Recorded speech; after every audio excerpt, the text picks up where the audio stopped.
आज आप देख रहे हैं न्यूज़ 24। आपको बता दें कि बिहार विधानसभा चुनाव नजदीक आ चुका है। इसे लेकर हर एक पार्टी, हर एक नेता अपनी रणनीति तैयार कर चुका है। चाहे बात किया जाए चिराग पासवान की, या फिर नीतीश कुमार की, या फिर प्रशांत किशोर की, या विपक्ष के नेता तेजस्वी यादव की, हर कोई अपनी रणनीति पूरे अच्छे से कमान संभाल रहे। लेकिन अभी जो बड़ी खबर निकलकर सामने आ रही है, आए दिनों जिस तरह से बातें फैल रही है, आपको बता दें चिराग पासवान सबसे ज्यादा चर्चे में रहे। इस पे ये भी खामियाजा निकालने को मिल रही थी कि चिराग पासवान की पार्टी से उन्हीं के सांसद उनका साथ छोड़ देंगे और बीजेपी में जाकर शामिल हो जाएंगे। लेकिन इस पे कई लोगों की प्रतिक्रियाएं भी सामने आई है। तो आज हमारे साथ इन्हीं मुद्दों पर बातचीत करने के लिए दो सहयोगी मौजूद हैं, प्रिंस और श्रेया। सबसे पहले प्रिंस, क्या कहना चाहेंगे? आपने जिक्र किया तमाम पार्टियों की शक्ति प्रदर्शन की 2025 में जिस तरीके से विधानसभा चुनाव होना है, ऐसे में आज जो है बीजेपी के द्वारा भी जो है शक्ति प्रदर्शन के तौर पे सदस्यता अभियान चलाई गई है। इससे पहले जो है राजद चलाई, कांग्रेस चलाई, तमाम पार्टियां जो है समय समय के पर जो है अपनी पार्टी को मजबूत करने के लिए जो है सदस्यता अभियान चलाती है, ताकि हम अपने पार्टी को मजबूती के साथ सशक्त करें और जो सत्ता होता है वो हम अपने ओर आकर्षित करें। तो कहीं ना कहीं जिस तरीके से तमाम पार्टी है, आपने चिराग पासवान की भी आपने जिक्र किया कि चिराग पासवान अपनी पार्टी को जो है शक्ति किस तरीके से दिखाया जाए, उन चीज़ों को लेकर जो है वो तैयारी कर रहे हैं। तो शक्ति प्रदर्शन तमाम पार्टियां करती है चुनाव के समय। 2025 का चुनाव नज़दीक है और अभी हाल फिलहाल में जो है झारखंड में चुनाव होना है। तो ऐसे में चिराग पासवान की बात कर ले या तेजस्वी यादव की भी आपने बात की कि करीबी जो उनके हैं उनको टिकट दिया जाएगा। तो आपने कई बयानों में सुना होगा या कई बार आरोप उन पे लगता है कि जो तेजस्वी यादव टिकट देते हैं वो उनके नज़दीकी होते हैं, करीबी होते हैं, तो उन्हीं को टिकट मिलता है। तो तमाम पार्टियों में ये सिलसिला रहता है, लेकिन किसी में ज़्यादा होता है, किसी में कम होता है। तो ये जो है किसी से अछूता नहीं है, लेकिन समय है, अभी 2025 में बिहार में विधानसभा चुनाव होना है। तो सभी पार्टियां जो है अपनी मजबूती के लिए सदस्यता अभियान अभी फिलहाल में चला रही है। जी श्रेया, अभी जिस तरह से बिहार विधानसभा चुनाव नजदीक है, इसी बीच पार्टियों का अपनी रणनीति तैयार करना, क्या लगता है आपको? चिराग पासवान हुए या फिर तेजस्वी यादव की बात की जाए तो? जी, देखा जाए तो तेजस्वी यादव काफ़ी ग्राउंड तरीके से काम करते हुए दिख रहे हैं। हाल ही में कल परसों ही उन्होंने एक बार फिर एक अपने इंटरव्यू में कहा था और उन्होंने छात्र छात्राओं से भी बात करते हुए सामने आए थे। अपने इंटरव्यू में उन्होंने नीतीश सरकार पर जमकर निशानेबाजी की थी और जो अभी IAS IPS ऑफिसर की जो पोस्टिंग होती है और जो ट्रांसफ़र पोस्टिंग होती है उस पर लेकर भी उन्होंने बड़ा बयान दिया था। उन्होंने कहा था कि वो किसी भी तरीके से वो नीलामी की जाती है। IAS और IPS ऑफिसर की जो पोस्टिंग होती है, जो ट्रांसफ़र होता है, उसको लेके जिस पे जितना ज़्यादा पैसे का वो चीज़ होता है कि वो जितना ज़्यादा उस पैसे में वो दिखा सकते हैं, उससे उस हिसाब से उन्हें पोस्टिंग दी जाती है। और उस पे दूसरी तरफ नीतीश कुमार के नेता ने भी आज संतोष कुमार की बात की जाए तो उन्होंने एक बार फिर से उसी बात को लेके तेजस्वी पे भी जमकर निशाना साधा है।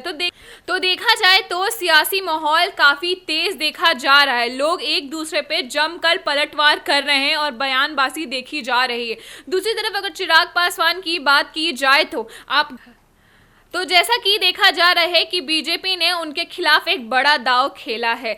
पशुपति पारस जो उनके चाचा हैं उनको उनके सामने लाकर खड़ा कर दिया है। उनकी सारी रणनीति को कहा जाए तो इनसे काफ़ी इफेक्ट पड़ेगा आने वाले समय में। चिराग पासवान जो काफ़ी पॉपुलर दिखे जाते हैं युवा नेताओं में, युवा चेहरा है वो, तो लोग उन्हें काफ़ी सपोर्ट करते हैं और काफ़ी प्रेम उन्हें मिला है हाजीपुर से भी देखा जाए तो।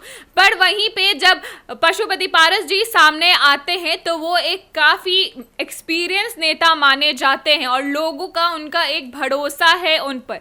इस चीज़ को लेकर भी बहुत सियासी माहौल तेज हो गया था। अभी हाल ही में अमित शाह भी पशुपति पारस से मिले थे और बीजेपी के बड़े नेता भी उनसे बातचीत करते हुए सामने आ रहे थे। वहीं चिराग पासवान का जो कहा जाए एटीट्यूड, तो अभी आने वाले समय में वो काफ़ी बदलता हुआ दिख रहा है बीजेपी की तरफ। जो कुछ समय पहले तक बहुत ही पॉजिटिव और बहुत ही उनके पक्ष में देखा जाए तो देखा जा रहा था, वो तुरंत अचानक से बदलता हुआ दिख रहा है। वो उनके अगेंस्ट हो गए और उनके खिलाफ बोल रहे हैं और उनसे असहमति पूरे तौर तौर पर वो दिखा रहे हैं कि उनकी बातों से असहमत है।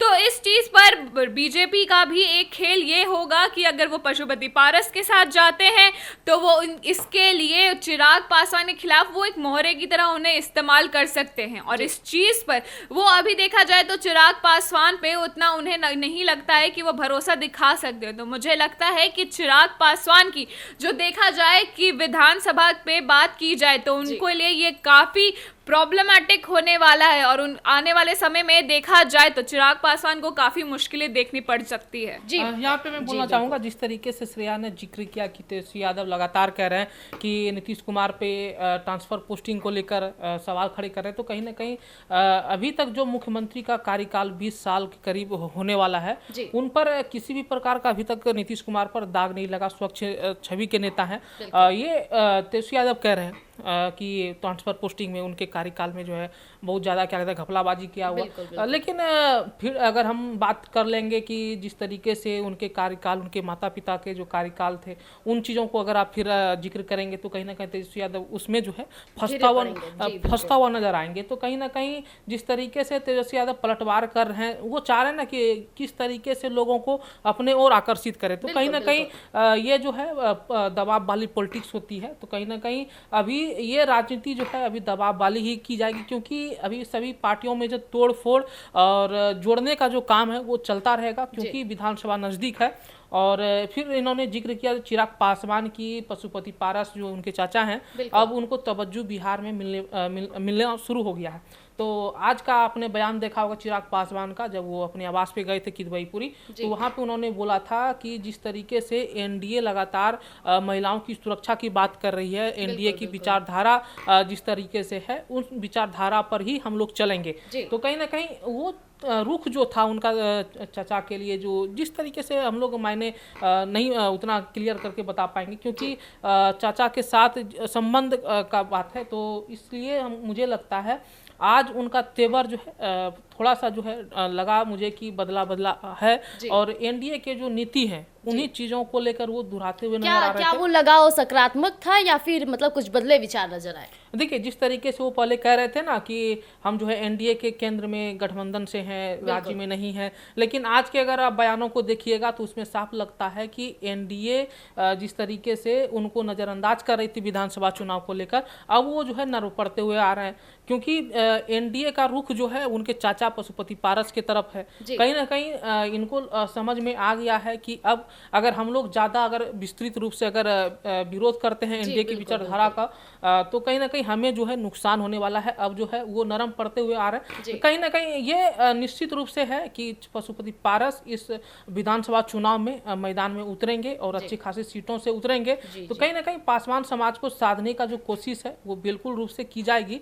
और तेजस्वी यादव, और हम तेजस्वी यादव को छोड़ देते हैं, इंडी और एनडीए की बात कर लेते हैं। तो इंडी गठबंधन के जो तमाम नेता हैं लगातार कह रहे हैं कि हम लोग जो है उन्हीं लोगों को टिकट देते हैं जो लोगों की मदद करते हैं, लेकिन कहीं ना कहीं उन्हीं लोगों पर सवाल खड़ा होता है कि आखिर ट्रांसफर पोस्टिंग हो या किसी भी प्रकार का प्रशासनिक सेवाओं में संलिप्तता हो, तो उनमें जो है इंडी गठबंधन के अधिकांश नेता शामिल होते हैं। और एनडीए में जो नेता हैं, और लगातार आपने देखा होगा कि नए नए चेहरों को जो है एनडीए ने जो है मौका दी है, जिनका कोई वजूद नहीं है, जिनको कोई लोग नहीं जानता, उनको जो है जमीन से उठाकर जो है पर्स पे रख दिया जा रहा है। तो कहीं ना कहीं ये दोनों में अंतर समझने की जरूरत है। और जिस तरीके से अभी बिहार को या केंद्र की बात कर लें, दोनों को एनडीए की सरकार ने संजोया है। आपराधिक अगर ग्राफ की भी अगर बात कर ले, तो क्योंकि आपराधिक ग्राफ को भी तेजस्वी यादव लगातार उठा रहे हैं सोशल मीडिया पर, तो कहीं ना कहीं जो 2023 की आंकड़ों से 2023 के आंकड़ों में जो है मात्र जो मुझे लगता है जो आंकड़े जारी किए गए थे सरकारी, उसमें जो है 0.77 कुछ ऐसे करके था। और उसके बाद सबसे न्यूनतम जो था 2023 का लास्ट था, जो कि उसमें आपराधिक घटनाएं, लूटपाट, जो भी समस्या हैं वो नगण्य के मात्रा में था। अगर वहीं अगर हम 14 साल पहले की बात कर ले या 21 साल के आंकड़ों के पहले की बात कर लें, तो कहने की आपराधिक घटनाएं जो थी और जनसंख्या भी उस समय उतना नहीं था, उसमें जो है 50% जो है ग्राफिक्स जो पुलिस डाटा जारी की थी पुलिस मुख्यालय की तरफ से, उन डाटा की हम बात कर रहे हैं, तो कहीं ना कहीं उस समय जो घटना होती थी उसकी अपेक्षा अभी भी जो है अब मुझे लगता है कि उसका 0% होगा जो कि आपराधिक घटनाएं घट रही है, क्योंकि अभी आपने देखा हो कि जनसंख्या का जो अभी विस्तार हुआ है, जनसंख्या बढ़ा है बिहार में, तो उस हिसाब से भी अगर हम लोग आंकड़े को देखेंगे तो कहीं ना कहीं आपराधिक घटनाओं पर जो है अंकुश नीतीश कुमार की सरकार में लगा है। और मुझे लगता है कि आने वाले समय में विधानसभा जो होना है 25 में, उसमें एनडीए की सरकार बनना तय है। जी, अभी आपने अपराध की बात की तो इस दौरान राजनाथ सिंह का भी बयान सामने आया कि कानूनी प्रावधान में अब नए कुछ कानून आएंगे जिससे कहीं ना कहीं अपराध को रोका जा सकता है। ये बहुत अच्छी पहल है, लेकिन अभी जो तेजस्वी यादव है वो काफ़ी कटाक्ष भी करते नजर आ रहे हैं। यहाँ तक कि बात की जाए आनंद सिंह के रिहाई पर भी उनका साफ तौर पर कहना था कि नीतीश सरकार के साथ आए तो वो अपने कहा जाए तो प्रावधान को साफ सुथरा कहते हैं, और जब हमारे साथ थे तो हमें जंगल राज, गुंडा राज और इस तरह के प्रावधान लाते हैं। इस पर क्या कहना चाहिए? देखिए, तेजस्वी यादव इस तरीके का बयान देते रहते हैं, और आपको पता है कि राजद में अगर हम काउंटिंग करें तो बहुत सारे ऐसे बाहुबली हैं। आप अशोक महतो को ले लीजिए या तमाम जो बड़े बड़े वैसा जो नाम है, अनंत सिंह को, अगर अनंत सिंह के रिहाई पर अगर वो सवाल खड़े कर रहे हैं तो कहीं ना कहीं ये न्यायालय का वो अपमान कर रहे हैं। ये न्यायालय का मामला था, उनको न्यायालय से बरी मिला है। अगर वो सवाल खड़े कर रहे हैं कि इसमें जो है किसी राजनीतिक पार्टी का संरक्षण है, तो ऐसा नहीं है मुझे लगता है, क्योंकि ये न्यायालय का मामला है। और इनडायरेक्टली आप न्यायालय पर सवाल खड़े कर रहे हैं कि जिस व्यक्ति को आपने कुछ साल पहले जो है AK-47 मामले में दोषी करार दिया था, अब जो है चुनाव आने से पहले आप उनको जो है बरी कर दिया, क्योंकि साक्ष्य नहीं उपलब्ध कराने के मामले में। तो कहीं ना कहीं ये न्यायालय का मामला था, न्यायालय ने उन्हें जो है बरी किया है। और इन चीज़ों को देखते हुए मुझे लगता है कि जिस तरीके से जितनी बाहुबली नेता राजद में है उतनी अभी किसी दूसरी पार्टी में नहीं है। हालांकि अभी आपने नाम लिया अशोक महतो, तो ये भी अनुमान लगाया जा रहा है कि अब अनंत सिंह के पक्ष में इनको उतारेंगे अशोक महतो को। क्या लगता है आपको? बिल्कुल, ये राजनीति तो दबाव की होती ही है। और आपने देखा होगा कि ललन सिंह के खिलाफ जो है अशोक महतो की पत्नी लड़ी थी, तो उसमें जो है उन्होंने आरोप लगाया था कि ललन सिंह के जो गुंडे हैं वो हमारे ऊपर प्रहार कर रहे हैं, मारपीट कर रहे हैं। तो ऐसी घटना जो है ये दबाव की राजनीति होती है। ये इन चीज़ों को समझने की ज़रूरत है। दबाव की राजनीति से हटकर आप उन्हीं को आप चुनिए जो आपके हित में काम करे, जो आपके लिए काम करे, उनको आप चुनिए। ये हम दबाव ये नहीं डाल रहे हैं कि आप इन पार्टी को सपोर्ट करिए या उनको सपोर्ट करिए, ऐसा नहीं। जो आपके हित के लिए कार्य करे उनको आप समर्थन दीजिए, आप उनको वोट दीजिए। जी, हालांकि श्रेया, जिस तरह से आए दिन चर्चे में था कि चिराग पासवान की पार्टी से उनके अपने ही सांसद उनका दामन छोड़ देंगे, लेकिन इस दौरान सामवी चौधरी का एक बयान सामने आया। वो साफ तौर पे कह रही है कि अगर चिराग पासवान हम पे भरोसा जताए हैं तो हम उस पर उतरेंगे। क्या कहना चाहेंगे आप?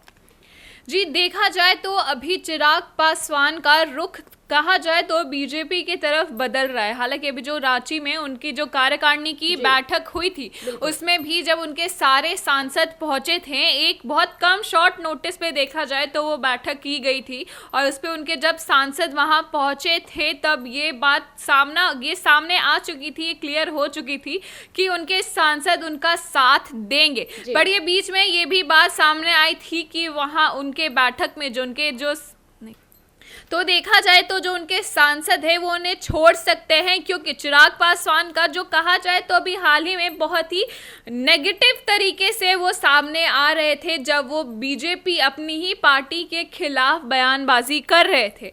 तो जब आज देखा गया है कि वो आज जैसे कि प्रिंस ने इस बात के बारे में कहा कि वो वापस ने बीजेपी की सराहना की है, उनकी बातों पे अग्री किया है। कहीं ना कहीं चिराग पासवान के भाव बदल गए हैं। जी हाँ, वो अपने भाव बदल गए, तो वो काफी कहा जाए तो वो काफी सोच समझ के आगे चल रहे हैं। वो अपने फायदे को और अपने पूरे जो सियासी माहौल है और विधानसभा चुनाव को लेकर वो सोच समझ के चल रहे हैं कि क्या चीज उनके लिए फायदेमंद हो सकती है और क्या चीज से उन्हें घाटा हो सकता है। तो ये सब सोच के वो अपनी जो कार्य है उसको उसी हिसाब से रुख मोड़ते हुए देखे जा रहे हैं।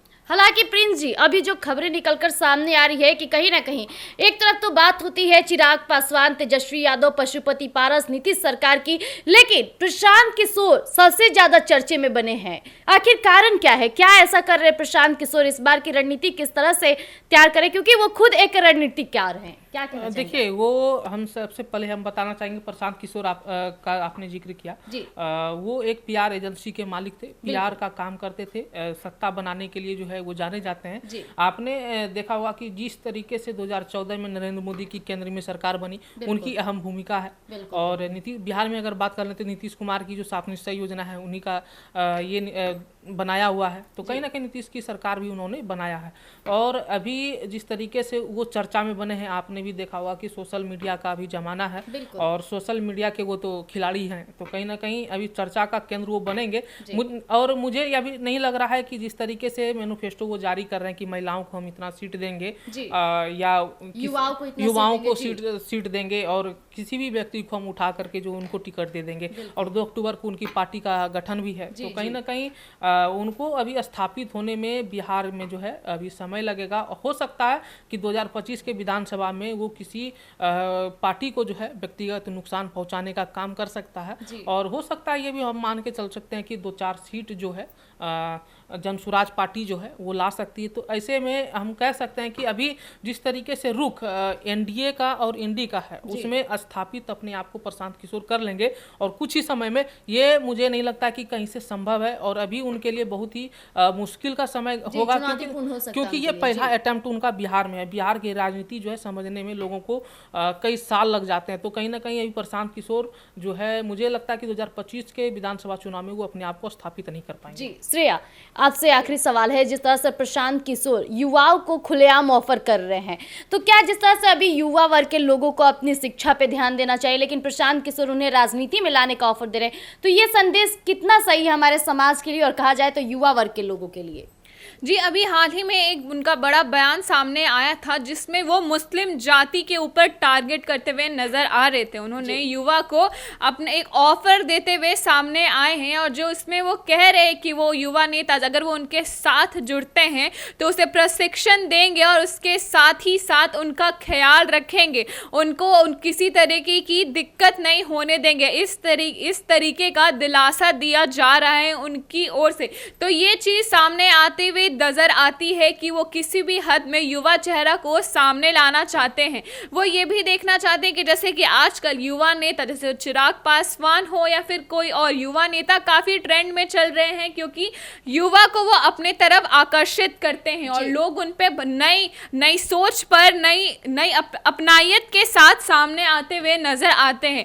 तो इसीलिए वो मुस्लिम समुदाय पर सीधे सीधे टारगेट करके उनका भरोसा अपनी तरफ करते हुए नजर आ रहे हैं। अभी आप बात करिए मुस्लिम समुदाय, प्रिंस मैं आपसे जानना चाहूंगी, मुस्लिम समुदाय का जितना वोट होता है वो तो राजद की तरफ जाता है, लेकिन प्रशांत किशोर किस तरह से दावा कर रहे हैं कि हम मुस्लिमों को अट्रैक्ट कर लेंगे? देखिए, बिहार में 2 जाति का सबसे ज्यादा वोट होता है, वोट बैंक ज्यादा है, यादव और मुसलमान का, जो कि राजद कहती है कि एम वाई समीकरण जो आप कहते हैं कि यादव और मुस्लिम, तो वो कार्ड जो है राजद खेलती है। और कहीं ना कहीं जिस तरीके से यादवों के बाद जो है मुस्लिम की ज़्यादा आबादी है बिहार में, वोटर ज़्यादा मुस्लिम के हैं, तो कहीं ना कहीं प्रशांत किशोर एक चाल चल रहे हैं कि मुस्लिम समुदाय को अगर एक अपनी ओर ला लेते तो कहीं ना कहीं मुझे फ़ायदा होगा। और वो आप देखेंगे कि ये जो है यात्रा भी कर रहे हैं, प्रत्येक गांव जा रहे हैं, लोगों से मिल रहे हैं, तो पद यात्रा कर रहे हैं। तो कहीं ना कहीं मुझे लगता है कि ये अभी जो है जो मुस्लिम है और जो यादव हैं वो कट्टर समर्थक होते हैं राजद के। और मुझे नहीं लगता है कि आने वाले,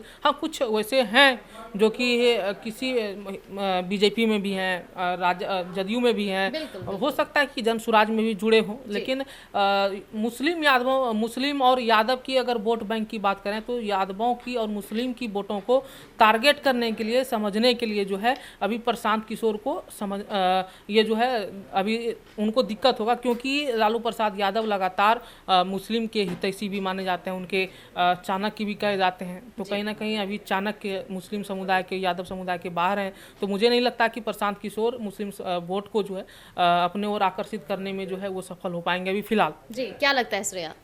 जी, देखा जाए तो तेजस्वी यादव भी मुस्लिम लोगों को, जातियों को लेके वो काफ़ी एक्टिव रहते हैं। हाल ही में उन्होंने SC/ST आरक्षण पर जब बात हुई थी उस पे भी उन्होंने ये कहा था वो कि किसी भी हद में ये बिल वो पास नहीं होने देंगे। वो मुस्लिम जातियों के साथ और उनकी समस्याओं को वो ग्राउंड तौर पर सुनेंगे और सुनते हैं और समझते हैं, और वो किसी भी तरीके से वो उनके हित में ये फैसला हो, ये वो सुनिश्चित करने का उन्होंने दावा किया था। साथ ही साथ जब ये प्रशांत किशोर के तरफ से ऐसे बयान दिख रहे हैं तो ये देखना काफी दिलचस्प हो जाता है कि जो मुस्लिम जातियां जो काफी राजद की तरफ जाती है और उनके बहुत पक्ष में रहती है और उनका भरोसा, और अभी बहुत समय से ऐसा नहीं कि वो नहीं रही है। अभी हाल ही में तेजस्वी यादव का ये बड़ा बयान सामने आया था ST/ST कोटे के अंदर कोटे की बात को लेकर।